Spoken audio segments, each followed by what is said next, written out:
Gauteng provincial government to, from time to time, engage with people like yourselves who are entrepreneurs, because you know that it's very difficult to run a business. It's very difficult to engage in economic activities. And you know, all governments, including Donald Trump's government, will promise people jobs, will promise people economic growth.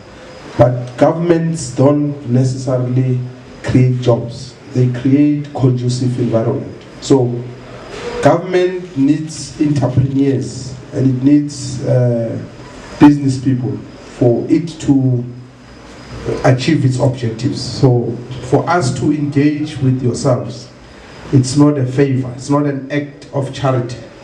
We see you as valuable partners, especially because in Gauteng we have adopted a program called Township Economic Revitalization Strat. I don't know if you know about it. Because I know many people always ask me, what is this Township Economic Revitalization? Where is the money? Because people think when there was RDP in 94, there was some money. When there's this or that program, there's always money. So they want to know, you've got this program about revitalizing township economies. Give us the money because we want to do it. And I always say to people, there's no money. We don't have the money. What we need to do is to work with yourselves. You are already in business. If you talk about the hairdressing, well, not hairdressing, sorry, the barber shop business, what is the value chain? What constitutes the value chain? And how do you transcend to the next level and look at the whole value chain? These machines that you use to shave people, who produces them?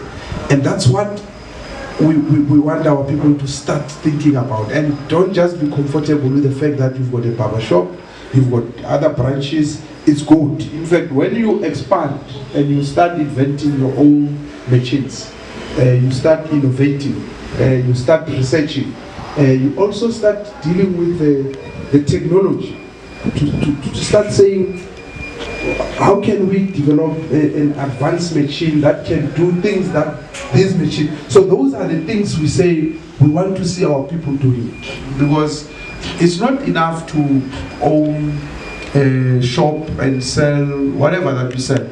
You must ask yourself a question every day. If I'm selling bread, who's producing this bread? Can't I produce it? If I'm serving meat, who's processing this meat? From whose farm this meat comes from? And that's what we say we want people to start thinking about, and not just be comfortable and live from hand to mouth. Because historically, township businesses have been seen as survivalists. Just from hand to mouth, at least you can get money for food or take the kids to school. No, you can't be an entrepreneur and not want to be wealthy and not want to be a millionaire. Then you are in a wrong profession. It means you must go and look for work elsewhere. Your ambition when you are a business person, when you are an entrepreneur, is to be a millionaire, is to be a billionaire. But praying is important, but it's not enough. It means you must also make an effort. You must also try and look at different things, and not just the barber business. It's good that you've got the business. Once it's up and running, what else can you start? Because there's a lot of young people in El Dorado Park. Not all of them can be entrepreneurs, because to be an entrepreneur is not easy.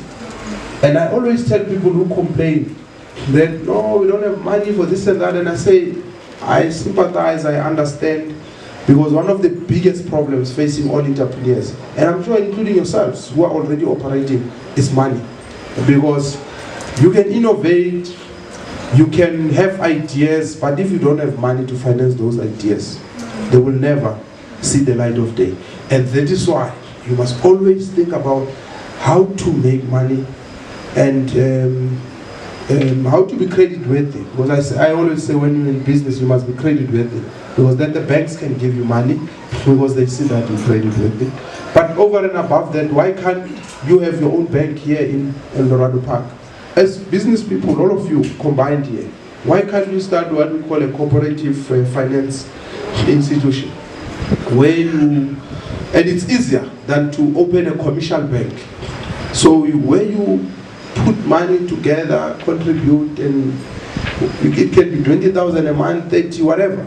Because you must now start thinking about raising money, and you don't have to depend on the big commercial banks. You don't have to depend on government. Because I know sometimes people don't understand.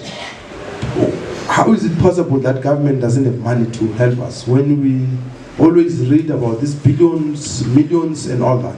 Because I had a young person coming to my office asking for 10,000 rands from one of our funding agencies, and they didn't have money.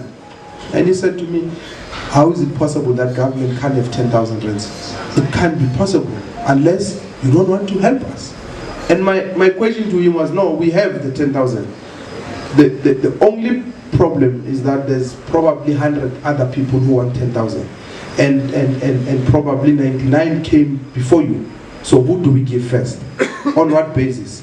So that's when we start looking at the idea, if it's sustainable, if it's good. So you don't just give people money because you are government. You want votes or people voted for you.